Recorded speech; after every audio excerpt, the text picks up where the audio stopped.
nosotros, digo porque yo estoy inmiscuida, también soy química, en hacer mi validación de mi proceso analítico para demostrar que es apto para el propósito indicado, sea esta como para la salud preventiva, la salud correctiva, que se vaya a hacer al paciente, o que el médico esté para un diagnóstico, pronóstico o tratamiento del paciente.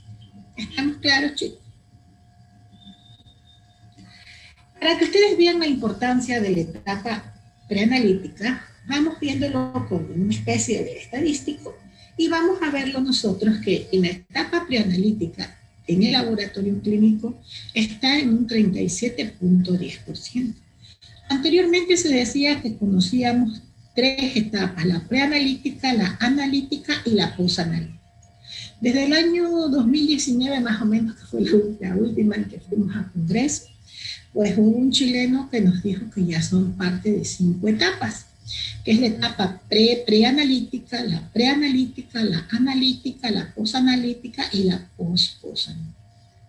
Entonces vamos viendo que en lo que se refiere a la etapa preanalítica, ¿la verdad? Vamos a tener nosotros un porcentaje de ¿cuánto? A ver, ¿lo leen, por favor? 27.10. ¿Sí? ¿Cuál? 27.10. ¿Cuál es esa fase? A ver. 25.10. 7.10 es. 37.10 es la etapa preanalítica. Muy bien. Ahora, para ustedes yo les estoy preguntando en etapa preanalítica o preanalítica afuera que ella. 20.20, doctor. 7.20. No, 20.20. Fase preanalítica 20. fuera del laboratorio, 20.20. Sí. ¿Por qué ustedes creen que esa etapa preanalítica es fuera del laboratorio? ¿Cuál sería esa fase preanalítica fuera del laboratorio? La preparación del paciente para... Preparación del paciente antes de que le tomen la muestra para ser analizada. ¿Ya? Entonces, ¿cómo sería la preparación del paciente? ¿Está bien, chicos? ¿Cómo sería esa preparación del paciente fuera del laboratorio? Sí, tiene que estar en ayunas el paciente, dependiendo del tipo de pruebas que se le vayan a realizar. Si el paciente está tomando algún anticoagulante, en el caso de que le manden a hacer pruebas de coagulación. Si es hipertenso el paciente, indicar si es que se ha tomado la medicina. Si es diabético, asimismo indicarnos qué medicina se está tomando al momento de todo el proceso que se vaya a realizar. Dependiendo de cada prueba, de igual se le indica al paciente el tiempo de demora también y se le instruye para qué sirve cada prueba. O sea, se le da como un direccionamiento de por qué le están realizando ciertas pruebas. Por ejemplo, sí, directrices a seguir. Sí, por ejemplo, van a hacerse un examen de urocultivo. ¿Cómo lo harían entonces? Ustedes vieron esto. ¿Cómo harían, cómo le indicarían al paciente con un examen de urocultivo? Para preferiblemente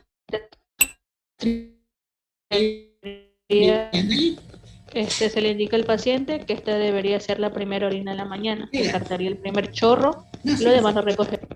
¿Ya?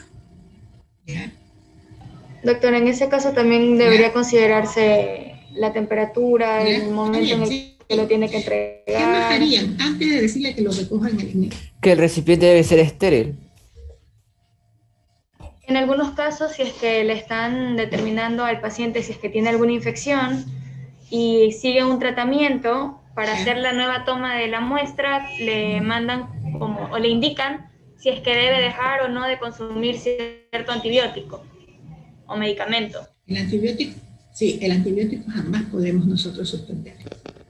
Una vez terminado el tratamiento, tiene que repetirse el examen. Después de unos días de haber terminado el tratamiento, se realiza el urocultivo nuevamente. Así es. Pero cuando nosotros vamos a hacer un urocultivo, le explicamos al paciente que debe de ser la primera orina de la mañana, previamente asearse solo con agua si es posible hervida. ¿Por qué previamente lavarse? Porque en la vagina normalmente hay bacterias saprófitas, que es normal Entonces se necesita de lavado para que no haya interferencia, ¿sí? Y después de haber ese lavado, pues se le dice, bote el primer chorrito. ¿Por qué se dice que elimina el primer chorrito?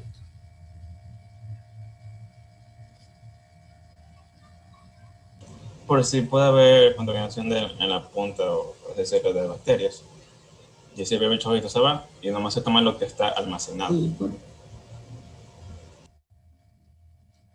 claro, porque en la vejiga, al estar de la forma cóncava, se va a quedar en la parte inferior, va a quedar la mayor concentración. Se trata de eliminar esa sedimentación y coger lo que ya está normal. ¿Estamos claros, chicos? Esta es nuestra fase. ¿Y la fase cuál vendría después de nuestra fase pre? Nuestra fase preanalítica, nuestra fase preanalítica. ¿Y cuál vendría posteriormente? Nuestra fase preanalítica en el laboratorio. Ya. Y después de nuestra fase preanalítica, ¿cuál vendría? Fase La analítica. fase analítica. La analítica, y después de la analítica, miren que también tenemos que es una parte medular también de lo que es el laboratorio, el 25.10% de la fase preanalítica. ¿Cuál más vendría entonces de ahí? La fase posanalítica en el laboratorio, que es un 13.60%, y la fase posanalítica fue de laboratorio. En estas dos, ¿cuál sería la diferencia? En la post-analítica fuera del laboratorio sería ya con los resultados direccionados hacia el médico y, no sé, entraría también, no estoy seguro, pero entraría también el después... Ah, no, perdón, me equivoqué. Estaba pensando en dos partes a la vez, pero sería ya el direccionamiento al doctor, ya con los resultados.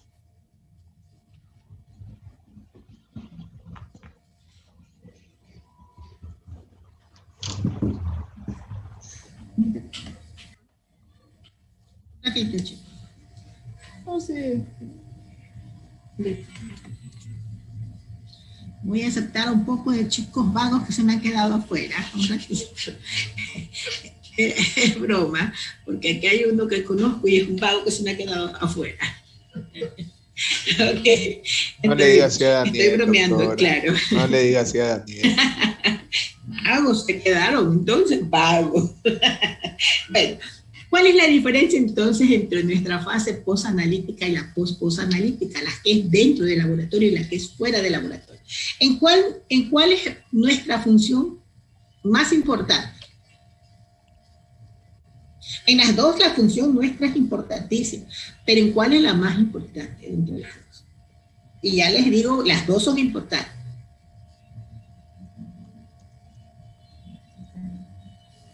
Ya.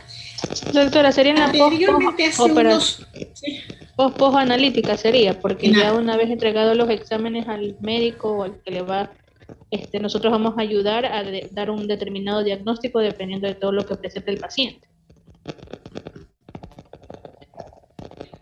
Pero la nuestra en realidad es la fase posanalítica en la que nosotros debemos de estar inmiscuidos en la verificación, que ya esté sobre todo verificado, viendo que el control de calidad se está cumpliendo dentro de la etapa analítica. Entonces nosotros vamos a ver en realidad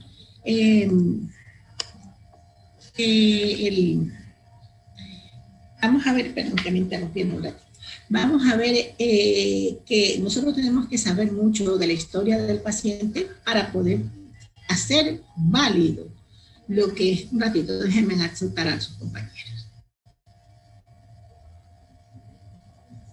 Ya. Para hacer válidos nuestra etapa.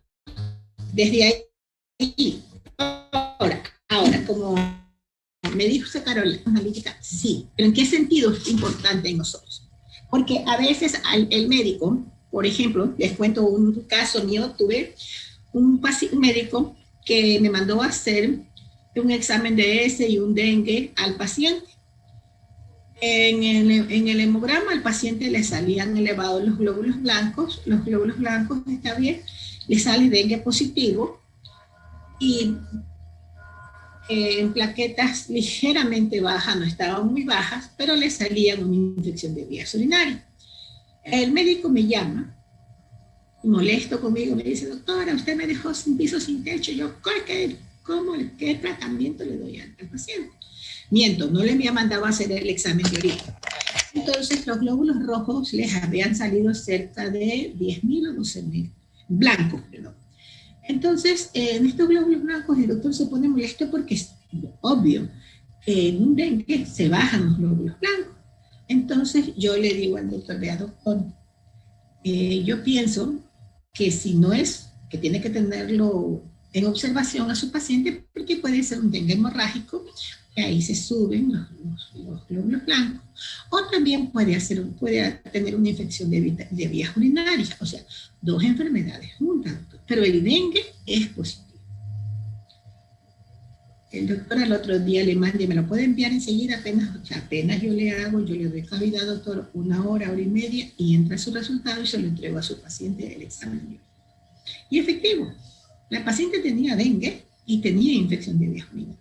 Por eso, esta etapa posanalítica, que aunque dicen muchos que nosotros no diagnosticamos, pero nosotros ayudamos muchas veces, con algunas indicaciones, a algunos médicos, a tener un diagnóstico, junto al laboratorio con el médico. ¿Sí? Entonces, por eso estas fases son tan importantes para nosotros, y la posanalítica es importante porque usted no se puede quedar callado en un médico y le va a decir, es que eso yo no lo sé, es que eso no me lo dieron, o es que eso yo, no, todo lo que cae en nuestras manos, como químicos investigativos, tenemos que leer. Yo le di a mi esposo un folleto de las guías nuevas del dengue en esa época, y recién se hablaba del dengue hemorrágico, y hablaba todos los parámetros que podían producirse. Yo andaba con mi hijo cerca, mi hijo es médico, le estaba manejando, y me dice, mami, a leer, no. Porque también nosotros, le digo, si tú no sabes algo, podemos ser, o ayudar, o compensarnos entre nosotros, como profesionales de la salud. Por eso cuando me dicen, usted es auxiliar, ¿cómo se llama? Dicen auxiliar de salud. No, yo no soy auxiliar, yo soy profesional de la salud. Mi título es profesión. Entonces, por eso siempre digo, pero ¿cómo tenemos que hacerlo? Preparando, leyendo. Porque es fácil que el médico nos haga trapo, pero también es fácil que uno se eduque, estudie y se prepare. Bueno, vamos a ver ya en lo que nos corresponde a nosotros como nuestra fase preanalítica para hacer nuestra validación de método. Nosotros tenemos las órdenes. ¿Cómo son estas hojas o datos personales en las que nosotros registramos nuestros datos del paciente? ¿Sí? ¿Cómo vamos a hacer? Bueno, el Ministerio de Salud Pública, en las buenas prácticas de laboratorio, nos dio ciertos parámetros a seguir que nos tocó a nosotros hacer nuestras tablas. Entonces, vamos a ver cómo ahí vamos a poner la identificación del paciente, nombre, edad y sexo. ¿Qué tipo de muestra vamos a hacer? Bueno, pues esa viene en dónde. Me esperan un ratito para poderles mostrar, ¿sí? Un ratito me esperan.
A ver, chicos. Vamos viendo, ¿verdad? Cuando me dicen a mí que tengo que identificar lo que es el nombre, la edad y el sexo,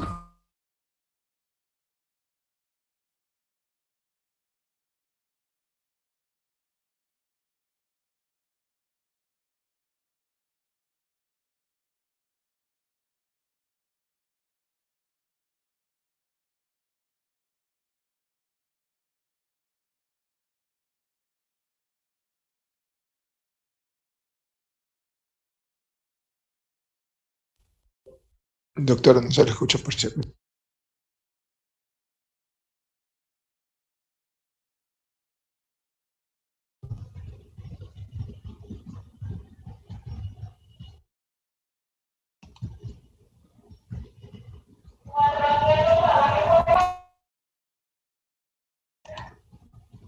Recording stopped. Parece que se le fue el internet. O dejó de compartir.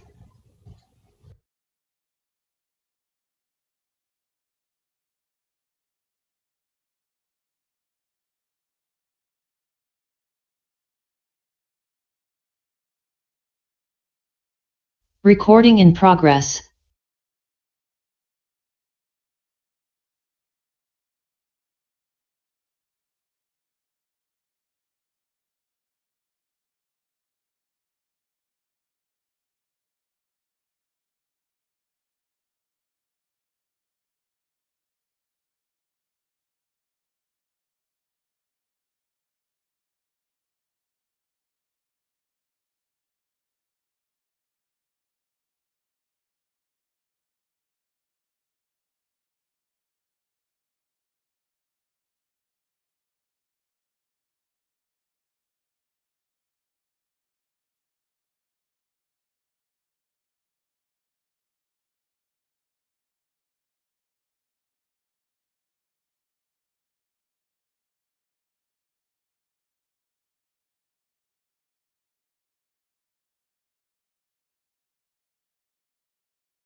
Doctora, tiene el micrófono silenciado. Buenas tardes. Ok, ok, muy gracias. A ver, vuelvo a hacerles la pregunta. Nosotros aquí tenemos, ¿no verdad?, la edad del paciente. ¿Por qué yo le pongo la edad del paciente?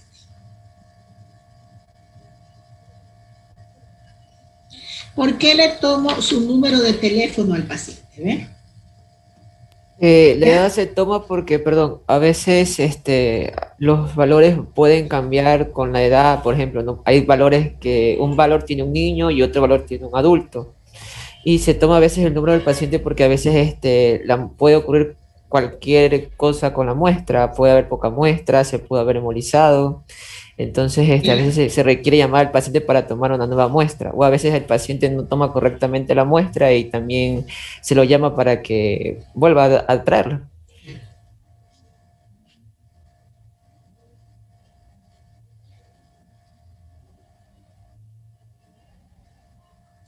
No se le escucha, doctora. Efectivamente, y sobre todo, o sea, si yo tengo una glucosa, la glucosa para un niño o para un adulto perdón, no me escuchan. ¿Ahí? No, ahí sí se le escucha, doctora. Ahí Lo que sí. pasa es que parece que está lento el internet un poco. A ver, ahí me escuchan, ¿sí? Ya, Sí, ok. doctora. La glucosa, por ejemplo, ya, sí, parece. Los valores referenciales de una glucosa, los valores referenciales de una glucosa normalmente para un niño, un adulto o un joven es el mismo valor. Pero, sin embargo, como les decía a ustedes, es importante, o como me dijo Jesús, para confirmar. Por ejemplo, sé que existen diabéticos juveniles, pero yo tengo una niña de 14 años y la glucosa me sale 280. Entonces, yo lo que hago es tratar a mi método está verificado, pero trato de ver. Bueno, me voy a la orina y al que esté haciendo orina le pregunto, ¿salió en tirilla glucosa? No. Entonces, ¿yo cómo valido este método? Es una niña, se sobreentiende que pocos hay niños diabéticos. O sea, yo en mi laboratorio tengo muy pocos, en mi laboratorio, en mi caso. Entonces, para mí, esto o es un hallazgo o es que la mamá omitió en predecirme es una diabetes. ¿Sí? Pero ¿qué hago ahí? ¿O qué harían ustedes si estuvieran en un laboratorio?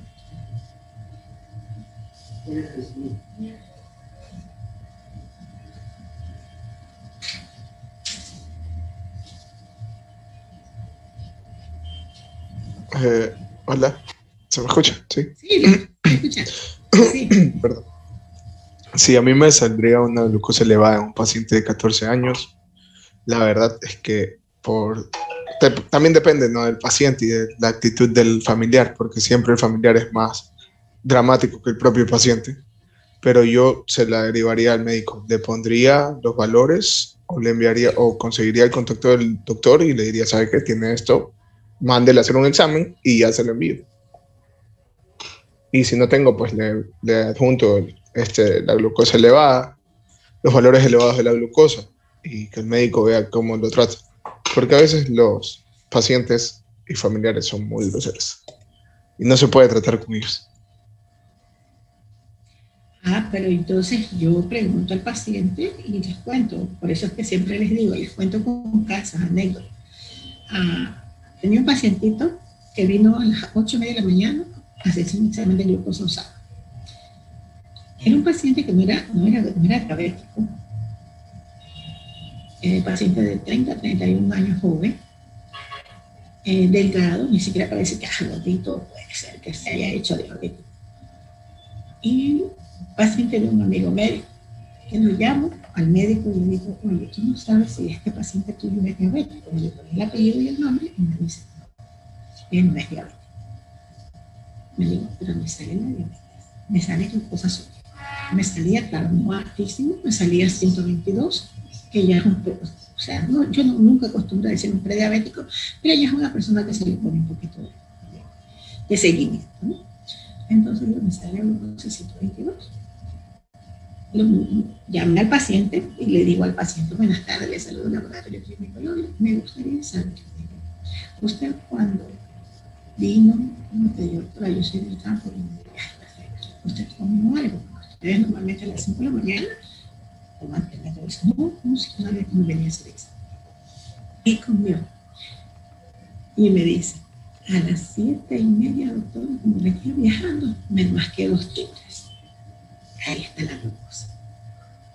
Entonces le digo, ¿sabe qué? Venga mañana para repartirle la glucosa. Sí, me salió ligeramente subido. ¿Sí ven? Porque es importante que nosotros, primero, tengamos un buen diálogo con el médico. Y segundo, es importante también que el paciente explicarle, claro que tenemos de todos tipos de pacientes, pero bueno, antes una persona ya adulta entendió, reconoció que se había comido 2 chipios, y eso fue que a las 8:30 todavía no llevaba las 2 horas, ¿vale? Que haya ya la metabolización de la glucosa. ¿Estamos? Estas son las órdenes que yo les digo, en las que para mí esto es de un valor jurídico. ¿Por qué razón? Porque, por ejemplo, si a usted le dicen que el paciente vino a hacerse el examen, sí, y le digo, cosas, pero un valor legal. ¿Por qué? Porque con esto usted, si el paciente le dice, ya hemos tenido casos, usted me pagué $80 y no me hizo cultivo, no me hizo Helicobacter pylori. Entonces, a nivel de esto, uno saca y le dice, todo lo que usted tiene marcado, todo lo que usted tiene aquí, es lo que nosotros hemos procedido a hacer. Por eso, estas órdenes no se pueden votar sino hasta después de 5 años. Es valor jurídico, ¿sí? Ahora, ¿cómo también nosotros vamos a entregar nuestras muestras? Ya tenemos nuestros análisis, lo que nos ha solicitado el médico. Pero si en este caso, en cualquier otro caso, viniera el paciente de forma verbal a pedirnos un examen, tenemos que tener, cada laboratorio tiene su protocolo. Entonces, si viene en el caso, y está escrito también bajo el ministerio como norma, de que nosotros tenemos que tener pequeñas órdenes de examen, ¿sí? Estas de aquí son como para hacerlas nosotros y hacer que a solicitud verbal del paciente se hacen estos exámenes. ¿Estamos claros, chicos? Es importante rotular la fecha y la hora. Y más aún es importante si el paciente viene a las 12:01 de la tarde. Entonces se le explica al paciente que a esa hora no se le puede coger la muestra porque ya han pasado más de las 12 horas en ayuna, pero hay muchos pacientes que le dicen, no, yo no quiero porque quiero que me haga el examen igual, porque lo necesito. Entonces uno le hace firmar en la parte de abajo que dice, a petición verbal del paciente, solicita que se le haga el examen. Y en lo que es la fase posanalítica se pone nota, paciente en un ayuno ingresó a petición de él a tal, ¿sí? Entonces, si nosotros todo eso omitimos en nuestra fase preanalítica, en nuestra fase posanalítica, no nos va a salir como queremos que esto se dé, ¿sí? Ahora,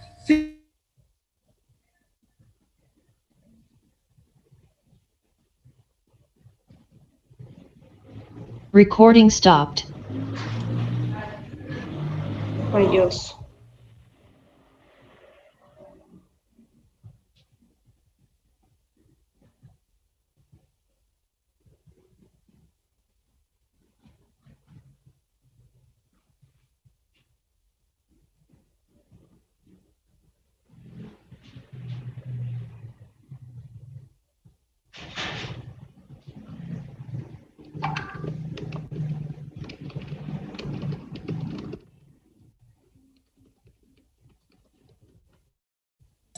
disculpen, yo no sé qué pasa con mi internet, se está yendo, no sé qué le está pasando. Recording in progress. Continúa.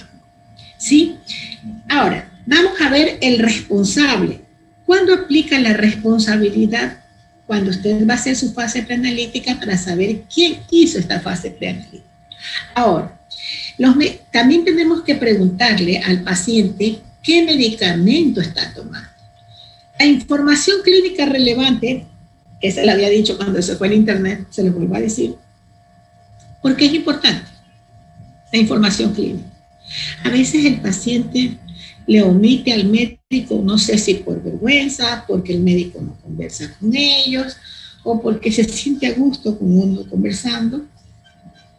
Entonces, el paciente nos dice a veces cosas que ni el médico lo sabe.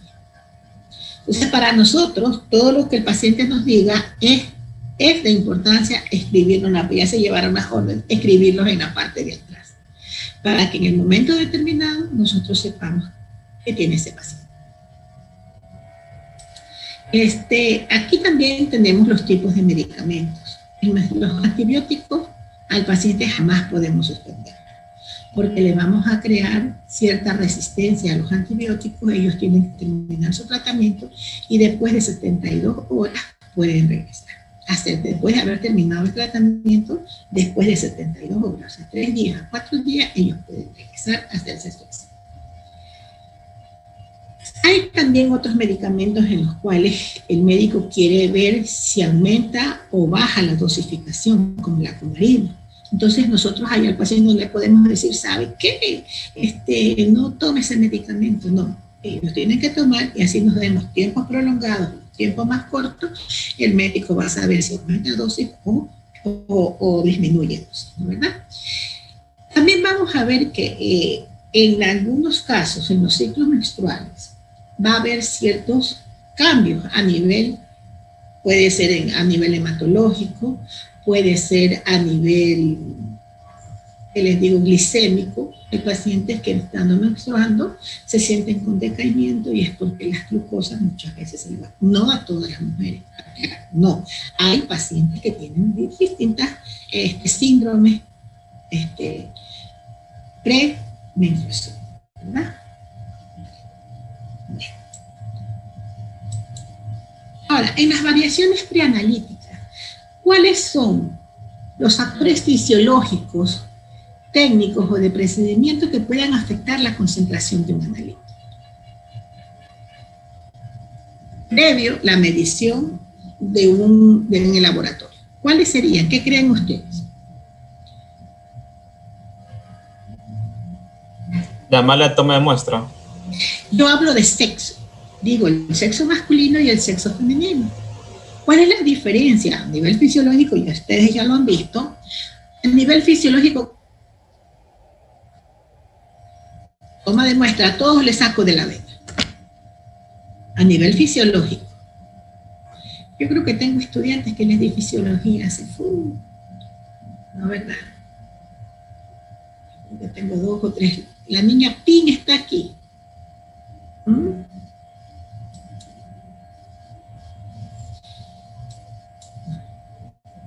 Buenas tardes, Miss. A ver, ¿les está? Presidente. ¿Cómo está? A ver, ¿sí? A ver, ¿cómo? A ver, sí, era bueno en fisiología. A ver, digan, a nivel, ¿por qué digo a nivel de sexo? Femenino o masculino.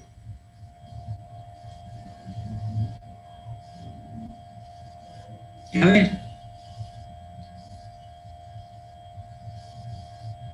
A ver, Recalde, hable, dígame. O sea, ¿cuál puede ser un factor por el que puede afectar el analito? Es en caso de las mujeres, cuando están en la regla, hay ciertas pruebas que van a salir bajas.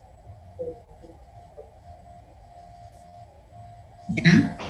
Pero cuando hablamos a nivel fisiológico, varón-mujer, ¿cuál es la diferencia? El varón suele ser un poco más pesado que las mujeres. ¿Ya? ¿Pesados en qué? Porque son gordos. No, por la musculatura.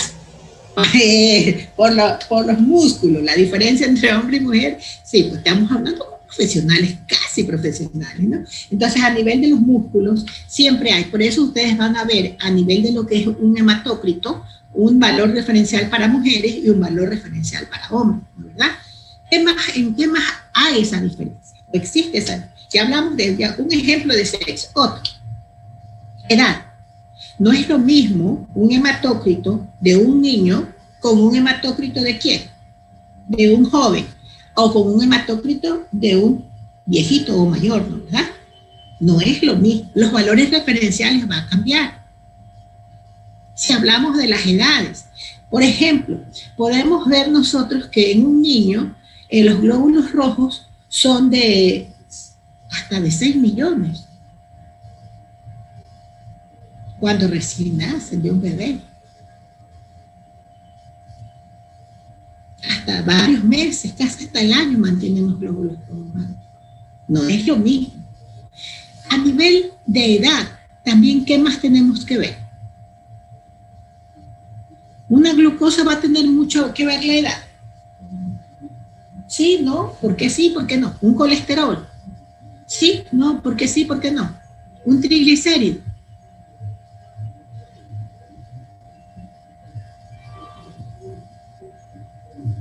Entonces ya tenemos las variaciones fisiológicas, edad, sexo, ¿qué más?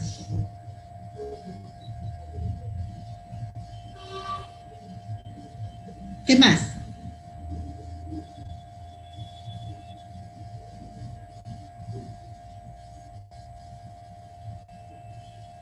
¿Qué más?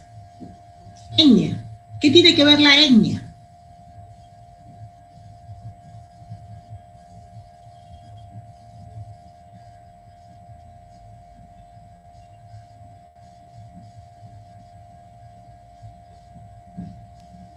Doctora, disculpe, ¿qué tiene que ver la etnia? Ahí sí me cogió, no sé.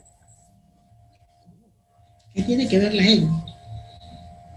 Ustedes no han visto a nivel de lo que son, por ejemplo, los negros, con los que le llaman los mestizos, o con los extranjeros. Los valores referenciales no son iguales de una urea de un ecuatoriano a una urea de un argentino. Que el Ecuador no tenga valores referenciales a nivel de Ecuador, eso es lógico que no hay. Pero no es lo mismo, y lo hemos tomado, por eso decimos, tomamos como valor referencial una urea con un estándar europeo, dependiendo de los reactivos que utilicemos nosotros. Entonces, cuando le hablan de una etnia negra, nosotros vamos a ver que la etnia negra puede tener ligeramente subidas, pero nosotros no lo sabemos. Ellos normalmente tienden a sufrir problemas renales, dependiendo también no solamente de la edad, por la misma etnia. El negro tiende a ser hipertenso. No digo que los mestizos no lo son, pero ellos tienen un porcentaje, a menos estadísticamente en el Ecuador, tienen un porcentaje más.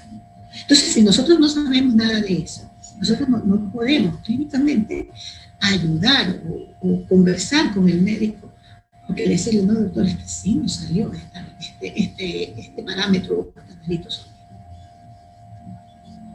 Y muchas veces nosotros tenemos que estar pendientes y saber, por eso les digo, saber la clínica para poder guiar al paciente. Porque muchas veces el paciente va al médico y el médico tampoco sabe nada, no sabe, no se acuerda, y lo siguen tratando al paciente como que está con una equivocación o un error. Y estamos dejando que esa reunión siga. Entonces, todo esto sí tiene que ver con nosotros. Por ejemplo, si nosotros vamos a ver también a nivel geográfico, ¿qué tiene que ver a nivel geográfico?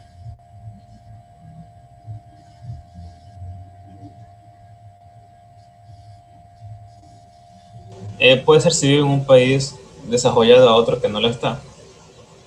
Por el desarrollo, no. No, El hablo clima, más bien la por la temperatura. nutrición. También podría ser eso, Por para la mantener altura, exactamente. Sí, la altura, exactamente. Tiene que Eso ver también mucho. creo que influye en la conservación de la muestra que se vaya a tomar. No, la altura no es la conservación. La altura influye mucho. Puede ser que, por ejemplo, un costeño puede tener 43 de hematocrito normal, pero uno de la sierra va a tener unos 46, que también es normal. O sea, lo que nos va a hacer, ¿por qué? Porque fisiológicamente la captación de oxígeno a nivel de la costa que a nivel de la sierra es muy distinta.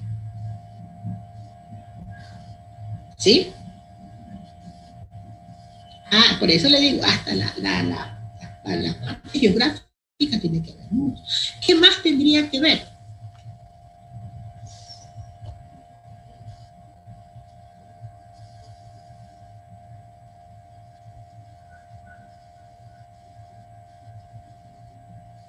Bueno, tenemos trabajito, vamos a continuar. Vamos a ver los transportes de la muestra. ¿Cómo nosotros vamos a recolectar la muestra? ¿Cómo tenemos que refrigerar? ¿Después de qué tiempo tenemos que tener guardado? Bueno, esto va a ser posteriormente, les vamos a tratar, porque primero vamos a ver los materiales y tomas de la muestra. Ustedes aquí ven, ¿qué es esto? Un vacuum. Un vacuum-tiner. Gente. ¿Container se llama? Una campana. Campana de vacuum-tiner, ¿sí? Esto, Aguja Bakutai. ajá. Y esto, y esto, Catéter. Ah, no, catéter es la puntita, pero parece mariposa también. es mariposa. Catéter no es la puntita, catéter es otro similar a este, Sí, pero que al mariposa. sacarlo ya nos queda solamente es la parte plástica dentro de nosotros. Eso es un catéter, ¿sí? Y los tubos al vacío para trabajar con mariposa, ¿sí? ¿Para qué sirven estos tubos? El color rojo, ¿para qué? ¿Qué determinamos con el color? El sangre. Todos vamos a determinar sangre, sí, exactamente, todos vamos a determinar sangre. Pero ¿qué vamos a determinar ahí? Lo que son pruebas bioquímicas, marcadores tumorales. Exactamente, lo que son pruebas bioquímicas. ¿Y qué más? Lo que es marcadores tumorales. Ajá, claro. Los lilas, El Hemogramas. hemograma. hemogramas. Solo para hemogramas me sirven los lilas. Grupo sanguíneo también. ¿Ya? ¿Qué más? Eritrosedimentación, reticulocitos. ¿Ya? De reticulocitos, ¿ya? ¿Qué más? Prótesis de Hemoglobina sangre glicosilada periférica. creo que también. Hemoglobina, sí, exactamente, hemoglobina glucosilada, ¿qué más? El prótesis de sangre periférico. Extendido sanguíneo, ya actualmente, y se los digo, el frotis está excluido del vocablo de nosotros. Tenemos que decir extendido sanguíneo. Eso ya tiene más de 3 años, 4 años que ya no se utiliza el frotis periférico, sino un extendido sanguíneo. ¿Sí? Ok. También nos sirve, y más se lo debe de hacer correctamente, la velocidad de eritrosedimentación no es con EDTA. Estos tubos contienen EDTA. ¿Sí? ¿Qué contiene este tubo? Citrato sódico. Citrato. ¿Ya? ¿Qué se determina con estos tubos? Los tiempos de coagulación. Dímero D también. Primero de tiempos de coagulación. ¿Qué más? Tiempo de protombina. ¿Ya? Tiempo de ¿Qué más? tromboplastina. ¿Ya? ¿Qué más? Fibrinógeno. Fibrinógeno, ¿ya? La velocidad de eritrosedimentación mejor se trabaja con citrato en vez de EDTA. Antiguamente trabajaban con EDTA, pero se ha demostrado que mejor velocidad de eritrosedimentación que se tiene con el citrato. ¿Y la etapa verde? Para lo que es gasometría arterial, lactato. La gasometría arterial no va a contar para verde. ¿Qué va con esto, la gasometría?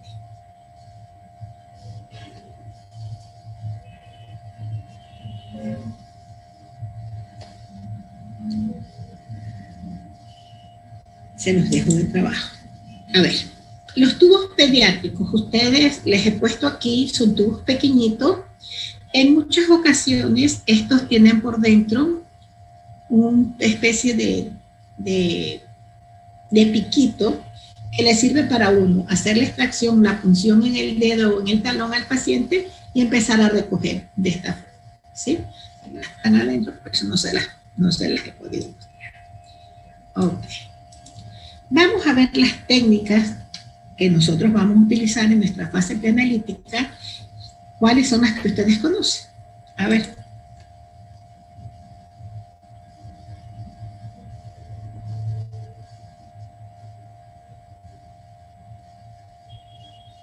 A ver, chicos. Punción venosa, punción arterial. ¿Ya? ¿Cuál más? Bien, Jesús, ¿cuál más? Punción cutánea creo que también era. Ya, muy bien. Aquí es Subcutánea. capilar. La subcutánea no es para hacer extracciones, esos son para utilizar como inyectables, ¿sí? Pero nosotros vamos a obtenerla por la punción venosa, la punción capilar, que esta de cuántas formas las podemos hacer, ya la vamos a ver posteriormente, la punción arterial. Doctora, perdón, y para determinar tiempo de sangría, tiempo de sangría hago con la punción capilar.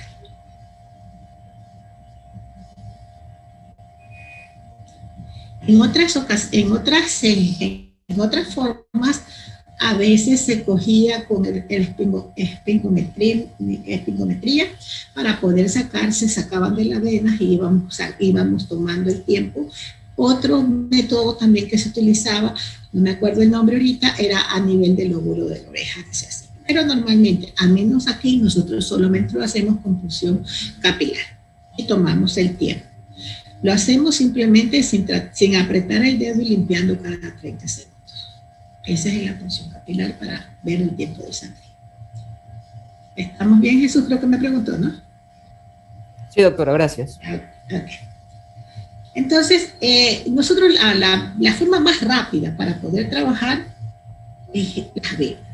Pero para la extracción de las venas para diferentes tipos de analitas. Por ejemplo, yo cojo un tubo Barco-Tainer, una campana, cojo los tubos Barco-Tainer, saco para lo que es bioquímica, lo estoy diciendo en desorden porque ya les voy a preguntar a ustedes el orden que van a trabajar. Hago bioquímica, hago los tiempos de protombina, citrato, dímero D, hago para hemograma, hago para hemoglobina glucosilada. Entonces, bueno, para mí es más rápido una función venosa.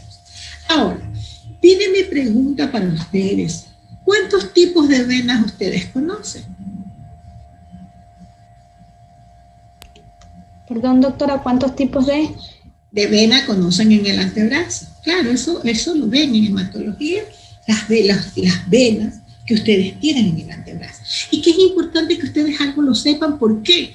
Porque en un momento determinado se van a trabajar con un médico que tiene laboratorio y les puede preguntar a ustedes, bueno, ¿cuáles son las venas que más utilizan? O que más podemos usarlas, o que las podemos hacer la extracción más fácilmente. O sea, es importante que ustedes sepan. Porque hablar con propiedad como profesionales es de relevancia para usted.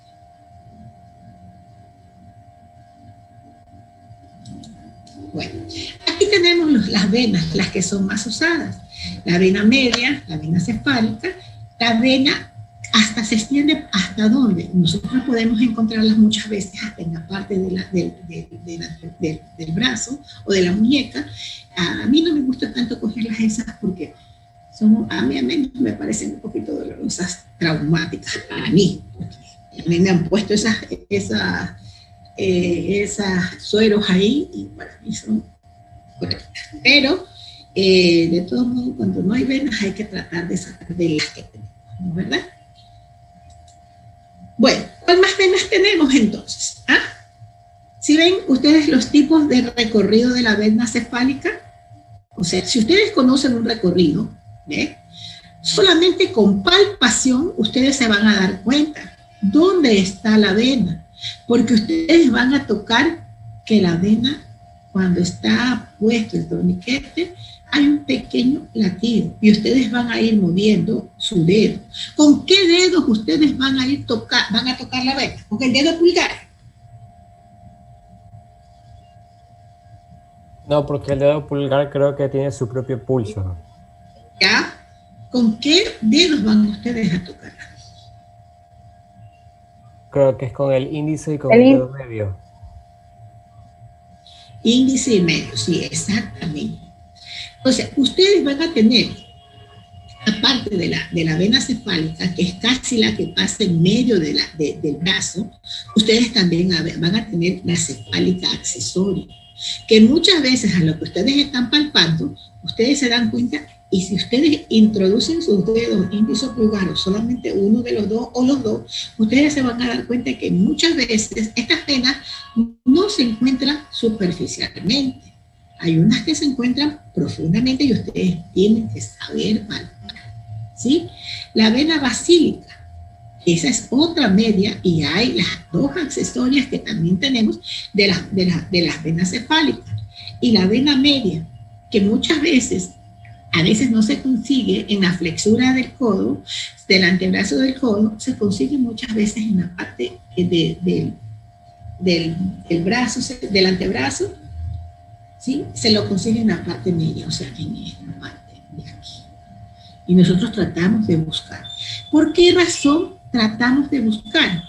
Porque nosotros, 2 pinchazos, no podemos dar un tercero. O sea, no podemos equivocarnos. Un pinchazo, 2, un tercero no va. Porque a nadie le gusta que los pinchen 20 veces. ¿Estamos claros, chicos? Tenemos la otra forma de las venas, ¿sí? ¿Cómo las van? Esto está a nivel longitudinal para que lo puedan observar. Ahora, estos son los sitios de punciones capilares. Normalmente, ¿en qué dedos nomás van? ¿Los escucho?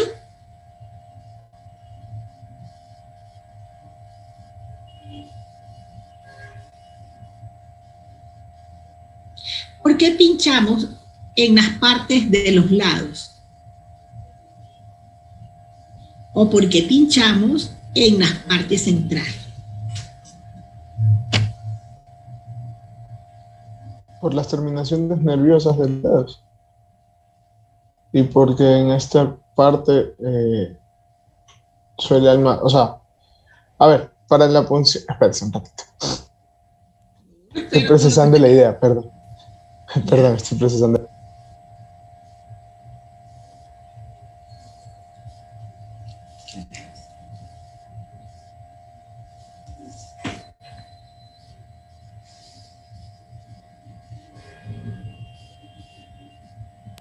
Doctora, ¿no es porque hay pequeños vasos de esos lados, o sea, en esos ciclos, que pueden... Sí.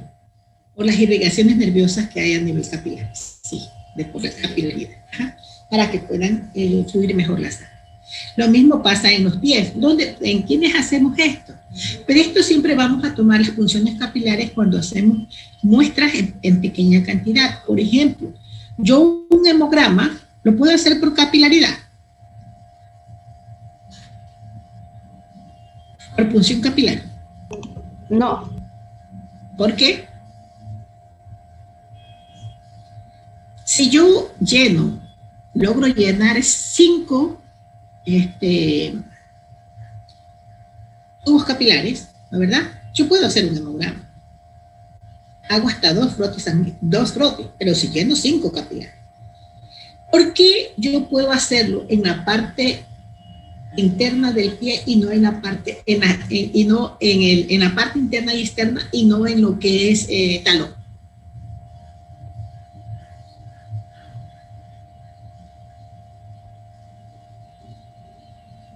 Puede ser por comodidad del paciente. No, por lo mismo, por los capilares a nivel circulatorio se encuentran en esas partes más penetrantes, no lo vamos a encontrar. ¿Sí?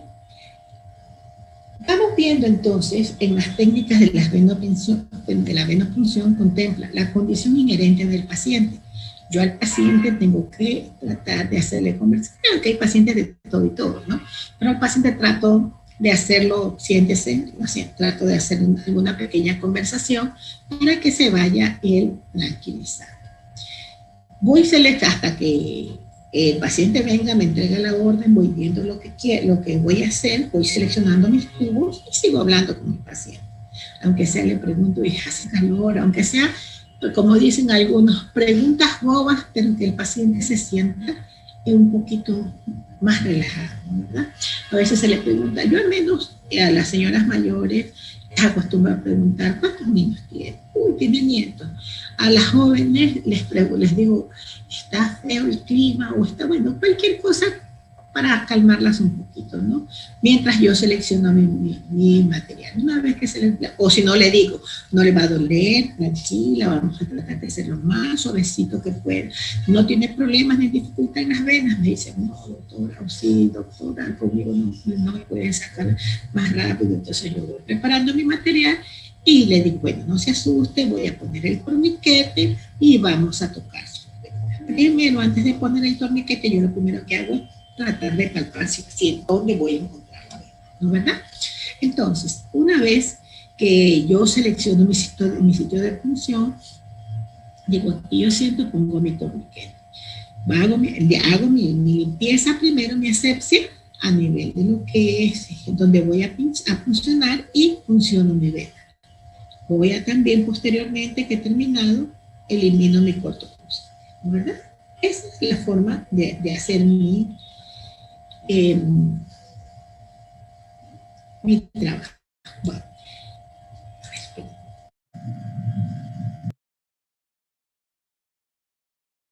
localizar, si nosotros lo hacemos, como les decía a ustedes, con el dedo índice o medio, vamos a tener también que limpiar nuestra zona con un alcohol al 70%. Siempre lo hacemos de manera circular, de adentro hacia afuera. Si el algodón llega a salir negro, no pongan cara de asco, simplemente vuelvan a coger otro algodón y procedan a volver a limpiar hasta que el algodón salga limpio, antes de funcionar ustedes, ¿no, verdad? Yo acostumbro siempre a exprimir mi algodón. ¿Por qué razón? Porque muchas veces hay personas que hacen extracción sin darse cuenta que en la zona donde limpiaron todavía está humedecido. Entonces yo acostumbro a exprimir mi algodón, tratar de hacer bien mi limpieza y dejar unos minutitos a que se me seque. Después de la punción, nosotros vamos a introducir nuestra aguja. Yo siempre lo hago, meto mis dedos para formar mi ángulo de 45 grados y poder mantener bien, en buena posición, mi jeringuilla y que no se me mueva. Vamos a retirar después, nosotros no acostumbramos a retirar después la ligadura, sino una vez que empezó a fluir la muestra, nosotros quitamos el torniquete. ¿Por qué hacemos esto? Chicos, ¿por qué hacemos esto?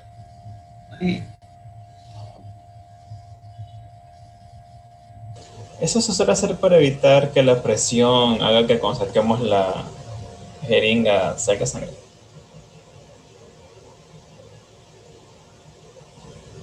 No entendí, disculpe. No, es que una vez a mí me explicaron que hay que quitar el torniquete después de ingresar la aguja. No lo entendí. ¿Puede volver a...? Para evitar que cuando se saque la aguja salga un chorrito de sangre. Y eso puede causar accidentes. No le explicaron mal. Nosotros sacamos el torniquete es porque mientras usted hace presión, a nosotros nos demora en salir la sangre. Si usted tiene presión, tiene hecho presión, ¿para qué hace presión? Simplemente para que brote la vena. O sea, para que nosotros podamos palparla mejor. Pero una vez que ya introducimos la aguja, sacamos la vena sacamos el torniquete para que pueda fluir más rápidamente la sangre. Sí, fluye rápido y podemos sacar nuestros 4 o 3 tubos dependiendo de lo que nos pida. Ahora, nosotros tenemos también aquí, ¿no es verdad?, la técnica de la toma de muestra. Dejamos llenar los tubos hasta el volumen preestablecido. Por ejemplo, en el volumen de la tapa roja, el de tapón de tapa de lila, todos ellos vienen con una cierta cantidad rotulada para, por ejemplo, 2 mililitros un hemograma, 4 mililitros una bioquímica, 2 mililitros de citrato. Déjenme ver si los encuentro. Un ratito, chicos.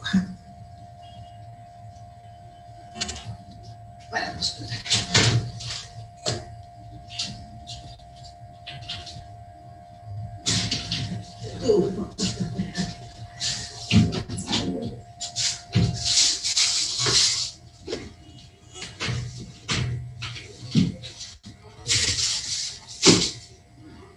A ver, ya un ratito, que ya vamos. Aquí tenemos, miren, déjenme. No, ahí está. Miren, tenemos aquí, déjenme ver, el de tapa celeste, ¿no verdad? ¿Hasta dónde dice la marca que podemos tomar? ¿Sí ven? ¿Alcanzan a ver, chicos? Sí, ¿Sí? doctora. Sí, Miren la apenitas. cantidad de citrato que tiene. Y aquí nos dice que yo... ¿Sí? No sé si puede como que Ahí, dejar de compartir. ¿ya? ¿Sí? ¿No? De compartir la imagen, ¿ya? Ya lo hacemos, entonces no hay problema. ¿Ya? A ver, chicos, yo creo que ahí ustedes van a ver, ¿sí? ¿Ahí Sí, se doctor. alcanza? ¿Ya? Todos traen hasta dónde.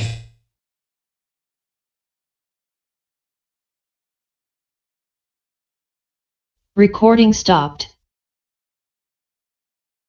Recording in progress.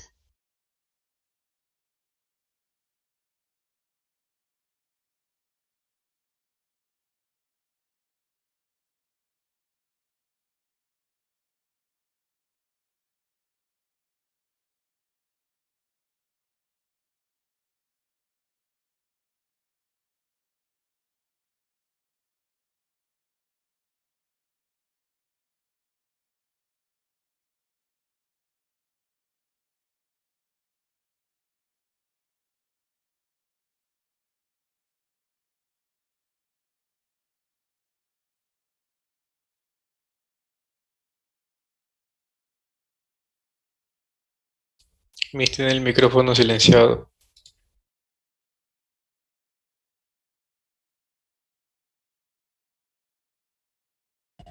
Ok, gracias. Vamos a después, posteriormente, cuando dicen mezclar suavemente los tubos con anticoagulante o aditivos. Este de aquí, el que yo uso, no tiene aditivo. ¿Por qué? Porque nosotros aquí en el laboratorio tenemos como protocolo que máximo 1 hora tiene que tener para hacer las bioquímicas, para ser separada coágulo por suelo.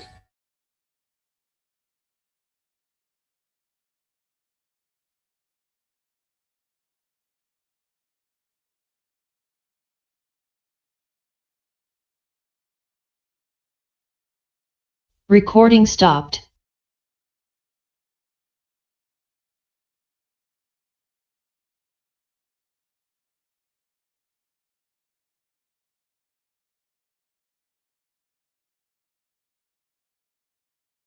Recording in progress.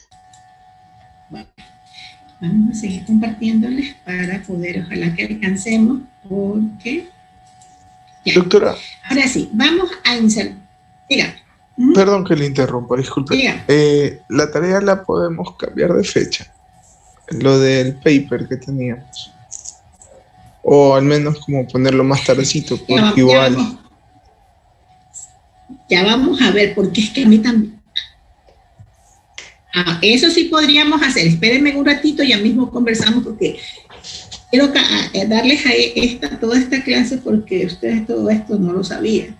No, entonces, obvio. Porque eso sí, no se yo preocupe. pensaba darles 20 minutos de clase y lo demás, porque eso nos exige, ¿sí? Entonces ya vamos a ver, ya vamos a hablar posteriormente. Bueno, insertamos el tubo, ¿no verdad? Y vamos también, procedemos a rotular. Aquí no tenemos nada rotulado. Pero una vez que nosotros ya tenemos nuestras muestras separadas, en otros casos, otros laboratorios, acá los más grandes, tienen ya ellos, entra el paciente con los 3 tubos o 2 tubos e ingresan de una vez con se diría el sticker, tiene otro nombre, en el cual ya viene rotulado y el nombre del paciente. Bueno, eso nosotros no hacemos todavía, pero vamos poquito a poco. Vamos, en el finalizar de la toma, debemos de ver dónde se eliminan las agujas. Normalmente las agujas se eliminan en frascos o botellas o frascos de plástico que se le llaman guardianes. Y en eso viene una especie de perforación donde nosotros podemos sacar la aguja sin tocarla, ¿sí? Ahora aquí viene el método, la forma de, como les decía a ustedes, es hacer la extracción. Siempre he dicho, nosotros para hacer la punción tenemos que hacer de esta forma. Mi mano, miren cómo va y hago la punción, ¿sí? Esto es lo que está indicándole acá cómo poner las manos. Si ustedes ven las manos, miren, para formar el ángulo de 45. Una vez que cogió, que vio que algo llenó, se suelta el torniquete y empieza, ya no tiene el torniquete, y empieza a hacer un tubo, cambio del otro tubo y saca el tubo y una vez extrae la aguja.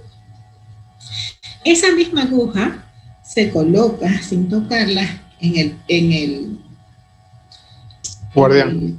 Tacho rojo guardián, conocido como guardián, ¿sí? Entonces nosotros simplemente desechamos. Y lo otro, que es tapón de caucho, lo podemos eliminar, pero normalmente ellos traen 2 agujas, nosotros sacamos y desechamos la primera y la segunda que se suelta solita, pero igual se la bota en el. Ahora, yo les pregunto a ustedes, el torniquete lo usamos para poder buscar sobre todo nuestras vendas profundas, poco visibles o poco palpables. En la posición que vamos a colocarlo siempre va a ser de 10 centímetros antes de la punción. O sea, significa que ustedes van a poner su mano, más o menos, que es lo que darían casi los 10 centímetros para poner el torniquete. ¿Sí? ¿Estamos claros? ¿Por qué si lo pongo muy alto, qué ocurre? Si lo pongo muy bajo, ¿qué ocurre? Y si lo pongo con mucho tiempo, ¿qué ocurre? Lo dejo mucho tiempo el torniquete, ¿qué ocurre?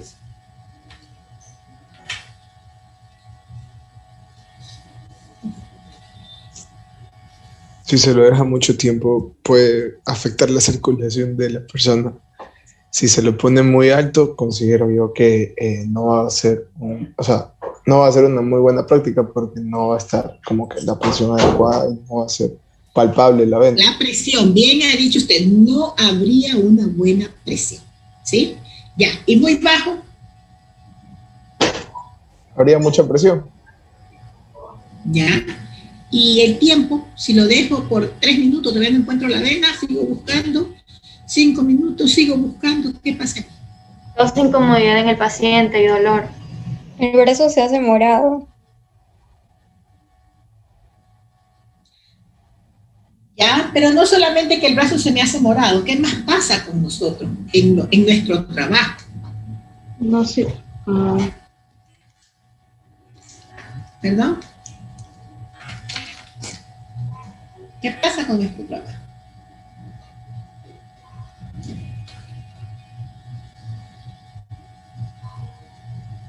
¿Qué pasa?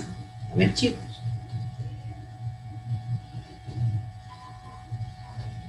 ¿Qué pasa con nuestro trabajo? Puede provocar una isquemia.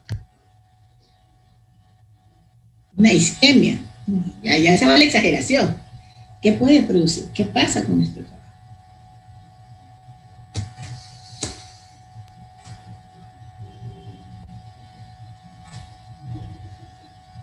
No estoy dejando que circule la sangre en el brazo.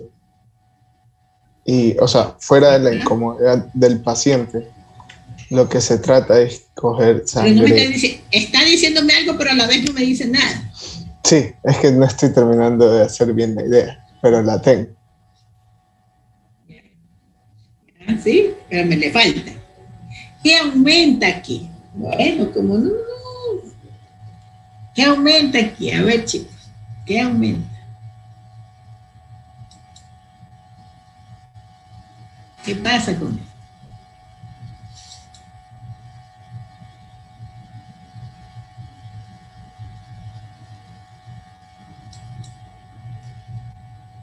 ¿Qué aumenta? Doctora, una consulta. En estos casos, cuando se mantiene demasiado tiempo que una vez me pasó a mí, que me lo hicieron a mí, cuando retiraron la aguja, la sangre salió demasiado. ¿Ya? Me imagino que es como dice el compañero Mario, no sé si quizás es por la presión que se está aumentando en ese momento.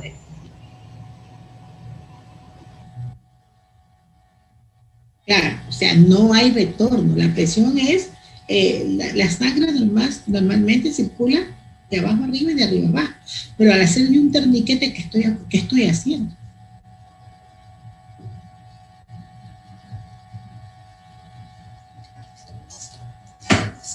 ¿Qué estoy haciendo?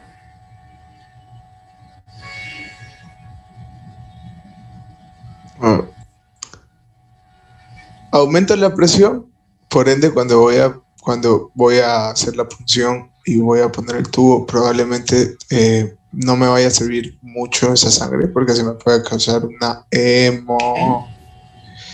Ay, ¿cómo es que se llama esto? Sí, hemólisis. Hemólisis. Exactamente. Sí, sí. Eso nos puede pasar. Al hemolizarse puede salir la sangre, sería roja, el suero. Al hemolizarse podrían salir en nuestro extendido sanguíneo, pues nuestros glóbulos blancos o rojos cristalizados, o sea que nos va a dar falsos diagnósticos, porque puede ser que me salga que es una esquetocitosis y no es así, sino que simplemente la presión que hicieron que los glóbulos rojos llegaran destruidos a nivel de nuestra muestra, ¿verdad? Entonces, sí, en ese tiempo y también va a aumentar la hemólisis, va a aumentar quizás un tiempo de coagulación, va a aumentar también lo que es el contagio de plaquetas. ¿Por qué? Porque sencillamente nos va a producir quizás una forma de plaquetas más disminuida por lo que ellos intentan formar su agregación plaquetaria, ¿sí? Bueno, ahora sí, vamos a ver cuando nosotros tenemos un frasco de hemocultivo que normalmente se lo toma en una botella directamente, se toma la muestra y directamente para ni siquiera abrirlo, que esto es para microbiología. ¿Cuánto tiempo yo tengo que mezclar? 5 veces. Cuando yo tengo el tubo de citrato, ¿sí? ¿Lo alcanzan a ver, chicos? Sí. ¿Cuántas veces lo voy a mezclar? De 3 a 4 veces. No es a esto, es esto. Mientras estoy en mi fase preanalítica. Y lo dejo en... ¿Cuántas veces el tubo sin anticoagulante, yo también con la tapa roja para hacer la bioquímica, yo lo tengo que mezclar? Normalmente de 8 a 5 veces, ¿no? Lo mismo.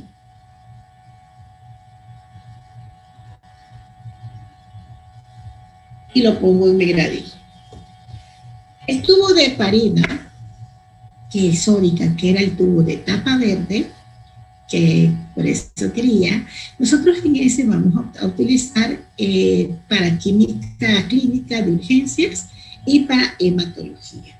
En química clínica lo que más lo tratamos de utilizar son, por ejemplo, para hacer una glucosa, lo mismo, lo vamos a mezclar de 8 a 10 veces. Y los tubos de EDTA, lo mismo, ¿no? Actualmente se dice que el tubo de EDTA debe de quedar invertido. ¿Sí?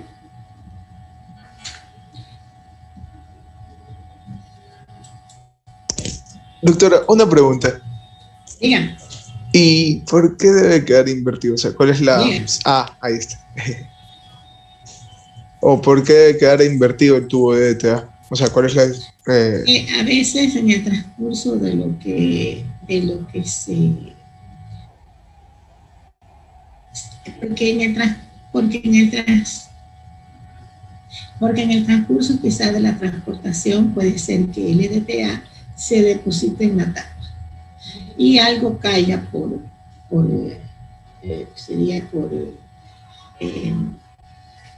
algo, mire, por ejemplo, esta piel. Usted al EDTA usted le ve muy poco. ¿Sí ve? Entonces a veces estos están dentro de aquí. Entonces nosotros lo mezclamos, lo homogenizamos varias veces, pero no así como les estoy haciendo, sino de esta forma.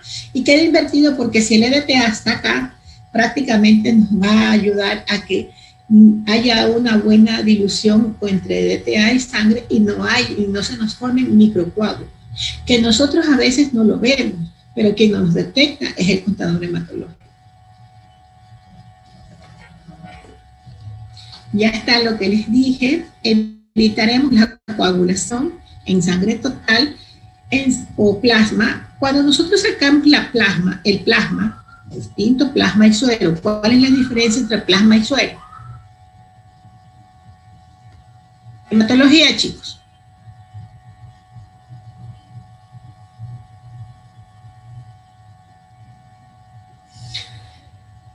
Yo en una sangre, perdón.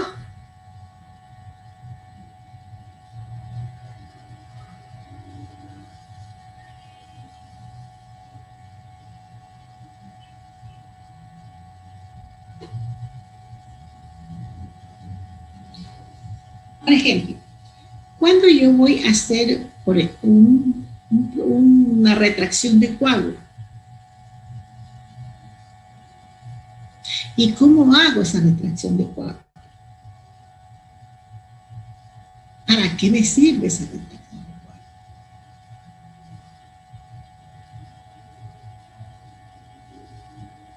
¿Qué tengo que evitar si voy a hacer una retracción de coágulo? Lo trabajo con EDTA, lo trabajo con heparina, lo trabajo sin heparina, lo trabajo con tapa roja. ¿Cómo trabajo esa retracción de coágulo? Que sí la piden actualmente ya los médicos, la están pidiendo. Claro, se utilizan métodos similares, pero se tiene que sacar ya en proporción cuantitativa, pero se lo sigue manteniendo. A ver. Y también tenemos que evitar los errores en el resultado. Yo no sé si yo tenga aquí, porque nosotros cuando nos sale hemolizada la muestra, nosotros prácticamente no la podemos trabajar en esa muestra hace descenso. Prácticamente una muestra hemolizada es como ustedes ven esto. Es esto. Es roja, no completamente, porque si ustedes me van a decir, no, doctora, esto es una sangre, no, esto no es una sangre total. Para mí la sangre total es una sangre que tiene todos los componentes, ¿verdad? ¿Qué hacemos entonces para nosotros? Evitar las coagulaciones, por ejemplo, con el frasco para realizar una hemoglobina glucosilada, un hemograma.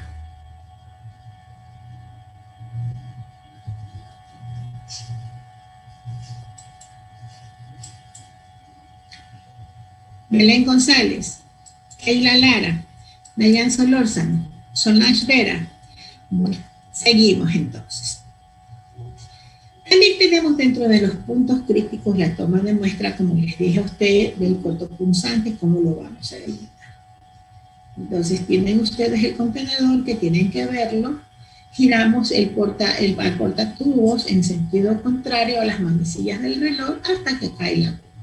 Lo mismo lo hacemos del otro lado y lo vamos a ver, que ya solamente esto no lo botamos, lo desinfectamos y lo volvemos a usar. ¿Sí? Ya dice, la detección de la bacteria. Ya les hablé de la punción capilar. Estoy detectando ya les hablé de la recolección en estos tubitos pequeños, o los tubos pediátricos que le llamamos, o también lo podemos hacer en tubo de esto, cuando dice estos procesos se asocian a una mortalidad elevada que puede oscilar entre el 10 y el 30%, según los que se refiere a la detención. ¿Cómo podría yo iniciar por ahí? O sea, una introducción mía en base a eso.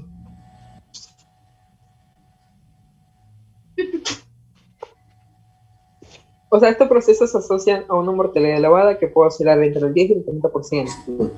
¿Qué quiere decir? No le escucho, perdón, no le escucho, se le escuchaba. Pero para hacer eso, para hacer una detección, hay un proceso. ¿Qué proceso? No le entiendo. Explica. Ah, ok.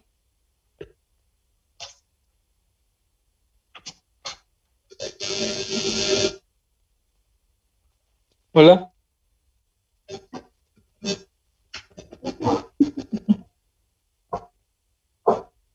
Hola.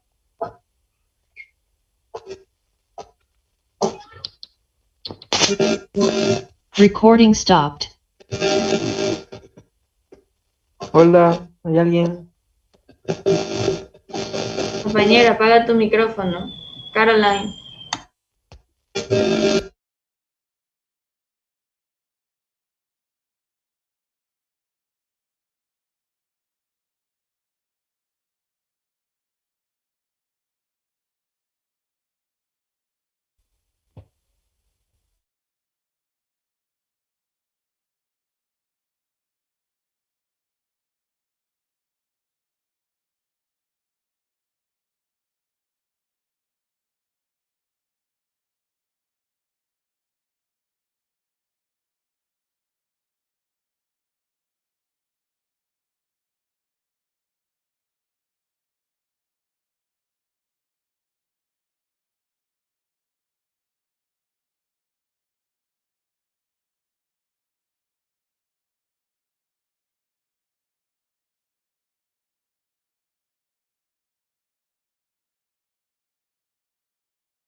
Mario, ¿te puedes comunicar con la mija a ver si es el internet de ella o qué pasó? O se salió de la No, clase. no puedo comunicarme, no tengo número, no tengo nada. No sé si aquí esté Daniel, si Daniel puede comunicarse con ella.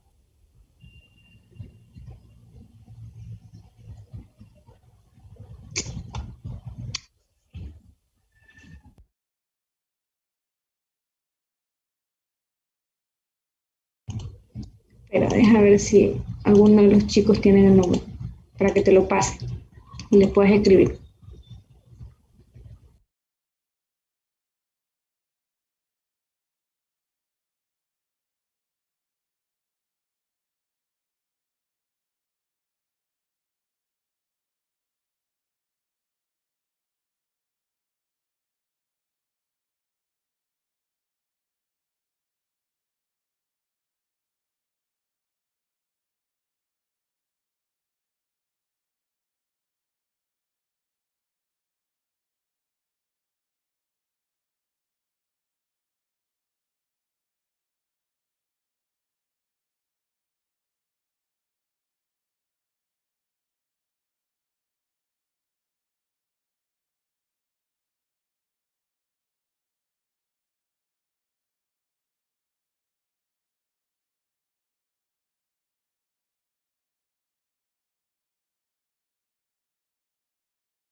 Mario, ya te paso ahorita el número de la autora, porfa, escríbele ahorita. De hecho, pásame.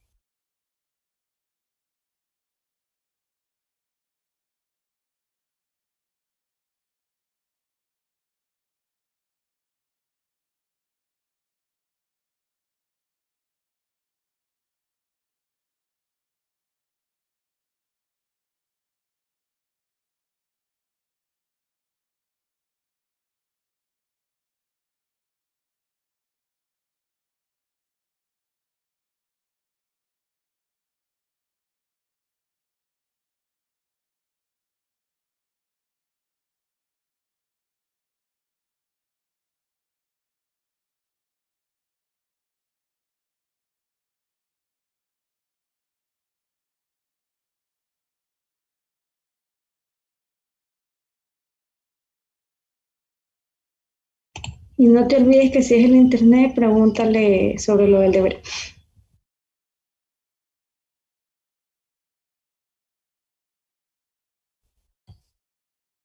Sí, ahorita le voy a llamar, porque si no tiene internet, no va a contestarme WhatsApp tampoco.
Pensé que cargaba los auriculares. La doctora dice que no le permite ingresar a Zoom y que le envíe el link, y ahorita se lo envié. Y ya, con respecto del deber, no sé si ya va a entrar, no sé quiénes se han salido o no, pero bueno, con respecto del deber, va a dar chance hasta las 10. Quería dar hasta las 9, pero no se puede tirar y jalar mucho aquí. Entonces, hasta las 10 tienen chance, chicos. La doctora está por confirmarme si puede ingresar o no. Igual no se salgan hasta ya mismo. Igual pónganse a hacer el deber mientras tanto. Sí, sí, lo importante es avanzar el deber y lo bueno es que sí nos dio tiempo, porque si no... Ya pónganse a hacer y esperemos a la doctora. Sí, sí, aquí seguiremos conectados. No te preocupes. Mario, pero porfa, dile que tiene que cambiar, porque en la plataforma igual ya solo nos queda de tiempo 30 y pico de minutos. No, nena, ya salió el cambio, actualiza, cierra y vuelve a abrir, porque si sale. Si sale, sale hasta las 9. Hasta las 9 sale. Sale y vuelve a ingresar. Ajá, no te preocupes. Sale hasta las 10, ahorita ya está actualizado. Sí sale, sí sale. Revisan.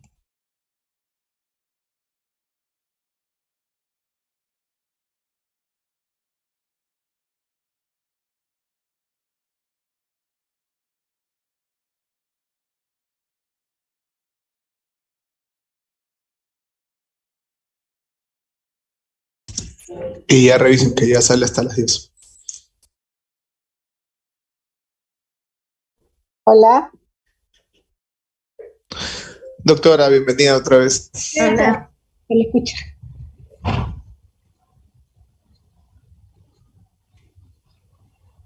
Hola. Sí, se le escucha, doctora. Hola. Gracias. Sí, a ver, chicos, mil disculpas, el audio del Zoom se me cierra porque nosotros tenemos la disposición. Sí, verá, nosotros tenemos la disposición y ustedes ven que yo quise terminar las clases, les iba a dar así como les estoy dando el tiempo, pero el Zoom se me cerró hora y media, porque normalmente nos tienen dicho de que se tiene que mandar 1 hora de investigación y 1 hora de clase. O sea, nosotros tenemos que cumplimos un reglamento que nos da la universidad. O sea, yo no cerré el Zoom se lo cerró Sol. ¿Sí? Yo intenté darles para que puedan, pero solito se cerró. Me mandó directamente ya a lo que es guardar el video. Ajá. ¿Alguna otra pregunta, chicos? Hola. Sí, doctora, sí, Sí, doctora, escuchamos. Ya eso ya dije, Cerdán. Queda hasta las 10 p.m. Sí, pero no dijiste si era de buscar un artículo o era de analizar ese Sí, artículo. hasta las 10 de la noche, sí. No sabía que tenías esa pregunta. No, el artículo que el artículo ya les envié. El artículo ya les envié. Ese es el que ustedes tienen que leer y tratar de sacar un pequeño artículo de ese artículo. ¿Sí? Okay. Ya están todas las indicaciones ahí puestas. Doctora, en relación a la bibliografía únicamente ponemos la de ese artículo, no tenemos que buscar nada más. Claro, de ese artículo, ahora si ustedes como son investigadores, ¿no verdad? Ustedes pueden buscar otra cosa que no les, algún concepto que no les quede claro, lo pueden buscar en otro lado y lo ponen como bibliografía, es lógico. Y todo eso sí, parafrasear. ¿Sí? Ok. La introducción es todo lo que ustedes leen. ¿Qué significa lo que ustedes hacen como una introducción? La introducción no tiene que venir ahí en el artículo. Recuerden que la introducción es lo que ustedes leen, que quieren captar la atención del lector. Eso es una introducción, ¿sí? Antes no le escuchaba muy bien, por eso le decía, repítamelo para poderle escuchar mejor al joven que me estuvo hablando. Doctora, una consulta. En cuanto a los objetivos, ¿los establecemos de acuerdo al trabajo en general o al resumen de lo que estamos realizando? El objetivo es el resumen de ustedes, pues se sobreentiende que es lo que van a hacer es un nuevo trabajo de ese trabajo.